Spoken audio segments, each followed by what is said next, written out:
Boker Tov et Shavua Tov, mes chers amis, voilà, on arrive bientôt à la fin de ce cantique des cantiques chez Hachirim, puisque nous entamons aujourd'hui donc le 8e chapitre et dernier, qui va servir aussi de conclusion à tout cet ouvrage, où on a vu énormément de métaphores et on a bien compris que l'image du bien-aimé et de la bien-aimée, c'est-à-dire la Knesset d'Israël, l'Assemblée d'Israël avec le Créateur, et donc dans cette recherche d'amour idyllique, malheureusement toutes les pérégrinations qui se sont succédées lors de nos différents exils, par exemple, et tout ceci pour aboutir donc à un amour indéfectible de la part de notre Créateur, du Boré Olam, d'Hachem vis-à-vis de son peuple, et ce que Hachem attend de son peuple. Et voilà comment on arrive donc au 8e chapitre qui dit « Mi yitencha ke achli yonek shede imi » que n'es-tu pour moi comme un frère, yonek shede imi, qui aurait sucé donc les seins de sa mère. Emtsa'acha bachutz eshakecha, quand je te rencontrerai en dehors, eshakera, je t'embrasserai, gam lo yavuzuli, et alors on ne me méprisera pas. Alors, à quoi ça fait allusion? Si seulement, malgré, c'est comme ça qu'on va lire avec Rashi, malgré mes méfaits. Donc on sait que le peuple juif, malheureusement, ne s'est pas bien comporté. Tu pouvais me consoler comme Yosef l'a fait, le frère, comme un frère nourri au sein de sa mère. Si dans les rues, je trouvais qui, ici il s'agit, c'est tes prophètes, donc c'est les prophètes que tu nous as envoyés pour nous ramener sur la bonne voie, je t'embrasserai et t'enlacerai à travers eux, et nul ne me priserait pour autant, puisque j'aurais compris le message des prophètes, et on sait très bien, dans cette période que nous traversons, que si on avait écouté les différents prophètes, on aurait peut-être pu éviter le pire, c'est-à-dire la destruction du deuxième temple et surtout l'exil qui s'en est suivi. Donc voilà ce que l'on a envie de dire à Hachem. Le deuxième verset, En hagecha aviacha el bet imi. Je t'emmènerai, je t'introduirai dans la maison de ma mère. El bet imi telamedeni.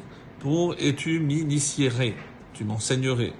Ashkecha miyayin, je t'abreuverai de vin harekar, du vin aromatisé, me'asis rimoni, du jus de mes grenades.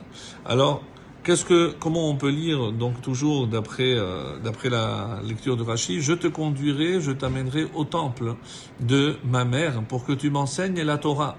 Donc on essaye évidemment de se rattraper, on a compris où étaient nos manquements, comme tu le fis dans l'attente de Moshe Rabbeinu.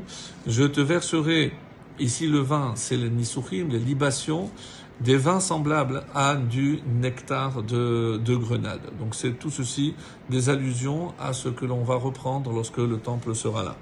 Le troisième verset qui dit Semolo tachat roshi vimino techabekeni. Sa main gauche est sous ma tête et sa droite m'enlace.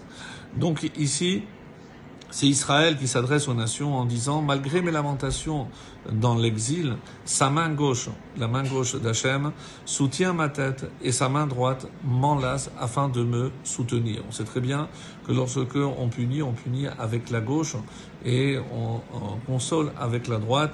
Et c'est un petit peu cet enseignement. Et le verset 4 qui complète ce que nous disons aux nations, le verset 4 qui dit alors